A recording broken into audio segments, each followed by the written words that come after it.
Welcome to my YouTube channel. आज का जो हमारा टॉपिक होने वाला है वो है ओ लेवल M4R5 का, जो कि ओ लेवल M4R5 का चौथा पेपर है। चौथा पेपर का नाम है इंटरनेट ऑफ थिंग्स। तो ओ लेवल M4R5 में IoT में जितने भी चैप्टर हैं सभी चैप्टर को हम हर एक वीडियो के माध्यम से कवर करेंगे। तो सबसे पहला आज का जो हमारा लेक्चर नंबर फर्स्ट होने वाला है वो है इंटरनेट ऑफ थिंग्स के ऊपर। इंटरनेट ऑफ थिंग्स होता क्या है? तो जो IoT है ना, IoT दो शब्दों से मिलकर के बना है। एक तो इंटरनेट शब्द से मिलकर के बना है और दूसरा शब्द जो है थिंग से होता है। ठीक है। इंटरनेट का मतलब होता है कि नेटवर्कों का नेटवर्क। ठीक है, नेटवर्कों का नेटवर्क। नेटवर्कों का नेटवर्क हमारा इंटरनेट कहलाता है। बाकी थिंग्स का मतलब होता है कि वे भौतिक वस्तुएं जो इंटरनेट के माध्यम से जुड़ी हुई हैं वो हमारा थिंग्स कहलाती है। तो जैसे यहाँ पर डेफिनेशन लिखी गई कि IoT एक ऐसा प्लेटफॉर्म है जहाँ पर रेगुलर डिवाइसेस इंटरनेट से जुड़ी होती हैं और वे एक दूसरे के साथ कम्युनिकेट करती हैं, वही IoT कहलाता है। ठीक है, यानी कि दिन प्रतिदिन की जो वस्तुएं होती हैं, भौतिक वस्तुएं होती हैं, एक दूसरे के साथ इंटरनेट के साथ जुड़ी होती हैं, वो IoT कहलाती हैं। इसके बाद दूसरा टॉपिक में आप देख सकते हो, जो IoT है ना, एक ऐसा नेटवर्क है जो बिना किसी मानव हस्तक्षेप के इंटरनेट पर डाटा को स्टोर अथवा एक्सचेंज कर सकते हैं। ठीक है, जिसमें मुख्य रूप से इलेक्ट्रिसिटी या फिर electronic component, internet connectivity, software तथा हार्डवेयर की जरूरत होती है।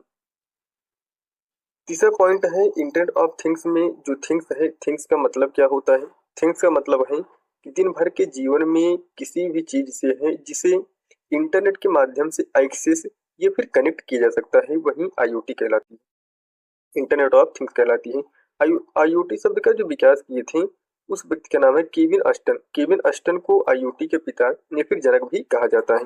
इन्होंने IoT शब्द का विकास सन 1999 में किया था। तो हम लोग स्ट्रक्चर के माध्यम से देखते हैं कि IoT क्या होता है।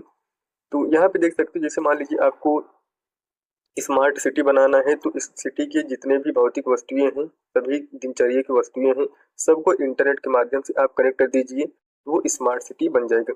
कहने का मतलब IoT जो होता है ना, जो डिफरेंट डिफरेंट टाइप की डिवाइसेस होती हैं सभी को इंटरनेट के माध्यम से जोड़ना ही IoT कहलाता है।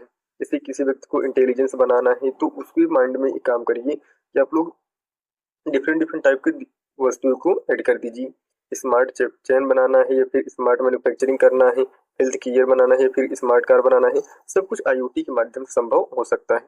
तो हम लोग देखते हैं कि IoT किस प्रकार से काम करता है। अब जैसे यहाँ पे एक बल्ब है, ठीक है, ये बल्ब का इमेज है। बल्ब का इमेज है कि जब ये लाइट को ऑन होगा या फिर ऑफ होगा तब डेटा काम करे। तो यहाँ पे क्या होगा, जैसे लाइट ऑन या फिर ऑफ होगा, इसको इंटरनेट के माध्यम से कनेक्ट कर दिया गया है।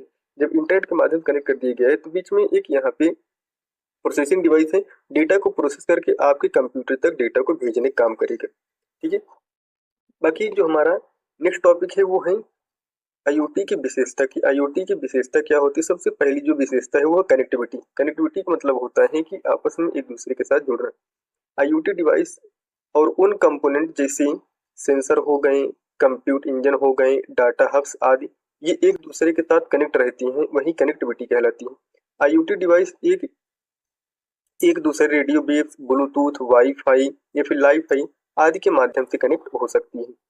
दूसरा जो विशेषता है वो है इंटेलिजेंस का। इंटेलिजेंस का मतलब होता है IoT में बहुत सारी ऐसी एल्गोरिथम होती हैं जिसके जिसके द्वारा यह इंटेलिजेंस बन सकता है। जैसे बिग डाटा के ऊपर एनालिसिस करना, मशीन लर्निंग का प्रयोग करना। ठीक है, और इसके माध्यम से किसी प्रकार के बेहतर डिसीजन लिए जा सकता है। नेक्स्ट जो विशेषता है वो है सेंसर की विशेषता। IoT में बिना सेंसर का कोई भी डेटा जोड़ना संभव नहीं है। ठीक है, IoT में सेंसर का यूज करना बहुत जरूरी है। ठीक है, तो बिना सेंसर के IoT संभव ही नहीं है। सेंसर के माध्यम से इन्वायरमेंट या फिर चेंजेस को डिटेक्ट या फिर मेजर किया जाता है। सेंसर के माध्यम से सभी डेटा को ऑब्जर्व किया जाता है, जो कि आपको कंप्यूटर में आउटपुट दिखाने काम लाने काम कौन करता है? सेंसर ही करता है।